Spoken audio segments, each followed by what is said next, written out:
Innover, financer, accompagner.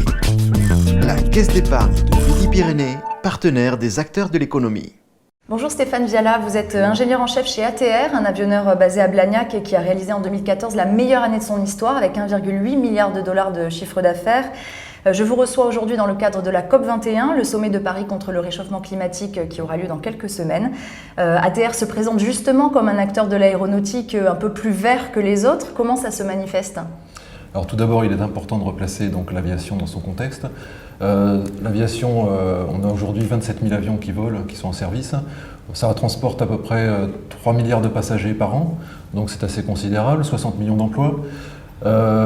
Si c'était un pays, ça sera le 19e pays en termes de PIB.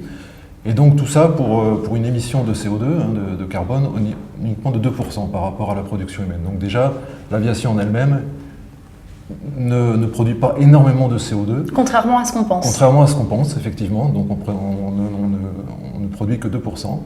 Après, dans les engagements d'ATR, qui est une réalité, je dirais, de vouloir aller vers une éco-responsabilité, déjà le produit en lui-même est un produit qui est vert, on en reparlera sans doute par la suite. ATR est engagé dans un groupe qui s'appelle la TAG. Donc on a un engagement assez fort vis-à-vis de l'environnement et on s'est engagé à essayer de maintenir donc, les émissions de CO2 au même niveau depuis 2010 malgré l'augmentation du trafic. Il faut savoir que le trafic double à peu près tous les 15 ans d'un point de vue de l'aviation. Et donc nous allons effectivement, je dirais, continuer à maintenir le niveau de CO2 au même niveau. Après sur l'axe production, nous avons fait énormément d'efforts. Nous sommes la première entreprise de production d'avions régionaux à avoir la certification ISO 14001. Donc, ce qui veut dire que depuis le design jusqu'au démantèlement des avions, nous avons une responsabilité d'assurer, je dirais, un recyclage de nos avions et une utilisation à faible empreinte écologique. Donc sur toute la durée de vie de l'avion. Sur toute la durée de vie de l'avion, et c'est assez exceptionnel parce que dans l'aviation, le recyclage des avions est un problème assez délicat à gérer et ATR s'est engagé pour le gérer. Vos avions eux-mêmes, en tant que produits, réduisent leur empreinte écologique. Comment vous faites pour que ces avions fassent moins de bruit, soient moins polluants ? Alors, il faut savoir que le turboprop, donc c'est ces avions à hélice, c'est un moteur qui est fourni par Pratt & Whitney. C'est un moteur qui est la référence en termes d'émissions, de faibles émissions de CO2 et de faible consommation. Dans le principe même des avions à hélice pour des segments de l'ordre inférieur à 1600 km, cela permet d'émettre à peu près de 30 à 40% moins de CO2 comparé aux autres avions.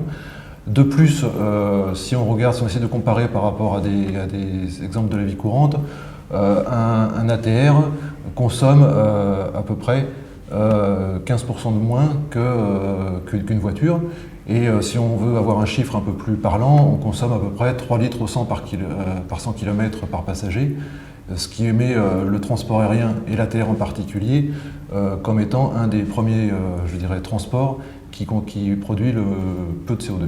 Et concernant le bruit des avions, on sait que c'est aussi une notion d'environnement finalement ? Tout à fait, et justement donc, les hélices et nos avions, donc, en 2011 nous sommes passés avec 6 pales au lieu de 4, ce qui a permis de réduire encore plus l'empreinte acoustique puisqu'on charge moins les hélices.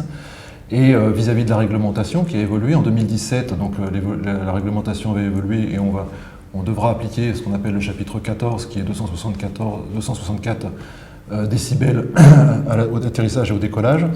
Et nous avons une marge de 9 décibels par rapport à cet objectif de la réglementation. Et donc nous sommes même le transport aérien qui a une pollution acoustique la plus faible. J'imagine que l'avion écolo, l'avion durable, c'est aussi un argument marketing, ça n'est pas seulement une contrainte pour les avionneurs. Tout à fait, et on voit que en Europe en particulier, de plus en plus de compagnies aériennes sont concernées par l'empreinte écologique des avions et effectivement se tournent vers ATR pour le faible émission de nos avions. Il faut aussi pas se voiler la face. L'émission de carbone est directement liée à la consommation. Vu qu'on a un avion qui consomme beaucoup moins que les autres, on émet également beaucoup moins. Et il y a un argument économique, puisque le prix du carburant fait que ça représente à peu près de 30 entre 20 et 30%, je dirais, du coût d'opération de nos avions. Les compagnies aériennes qui sont vos clientes, est-ce qu'elles recherchent un avion économique ou d'abord écologique ? Je dirais qu'elles recherchent aujourd'hui un petit peu des deux. Elles recherchent assurément d'un point de vue économique, mais également donc d'un point de vue écologique. De plus en plus, c'est important pour les compagnies aériennes. Et comme point supplémentaire également, il ne faut pas perdre de vue que dans quelques années, la réglementation va évoluer. On voit que la réglementation évolue déjà sur l'empreinte carbone et le CO2, notamment dans le cadre de COP21, ça va être discuté. Quelles sont les taxes à appliquer. En Europe, par exemple, l'aéroport de Zurich applique déjà des taxes sur les émissions CO2. Et de plus en plus en Europe, on voit arriver cette réglementation qui va aussi pousser les compagnies aériennes à aller dans cette direction. Nous sommes donc à quelques semaines de ce sommet COP21. Quelles sont vos attentes, à vous, ATR, ingénieur chez ATR ? Alors nos attentes sont multiples vis-à-vis du COP21. Premièrement, on attend des organismes institutionnels qui aient une réelle prise de conscience pour aller effectivement supporter toutes les activités de recherche et même les activités de développement qui permettent d'aller dans la direction de réduire les émissions de carbone. Ce qu'on attend également potentiellement du COP21, c'est de pouvoir supporter les compagnies aériennes qui veulent acheter un produit qui consomme moins comme notre produit. Et donc ça, ce sont des aspects importants. Et des incitations financières. Des incitations financières, tout à fait, comme on peut avoir sur les voitures. Et un point également important, ce qui est la réglementation sur le trafic aérien et le management du trafic aérien.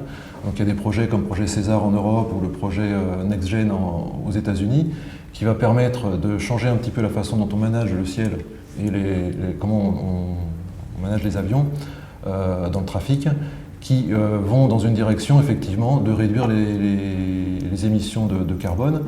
Je citerai par exemple des vols qui ont eu lieu, alors c'est Airbus qui a fait ça, mais c'est le Perfect Flight, où on a enlevé toutes les contraintes du trafic et on a démontré sur un vol Toronto-Toulouse ou Toulouse-Paris qu'on pouvait gagner jusqu'à 30% de consommation. Donc on voit que l'ATM a un réel rôle à jouer pour réduire les émissions. Merci beaucoup Stéphane Viala d'avoir été avec nous. De rien. Innover, financer, accompagner. La Caisse d'épargne de Midi-Pyrénées, partenaire des acteurs de l'économie.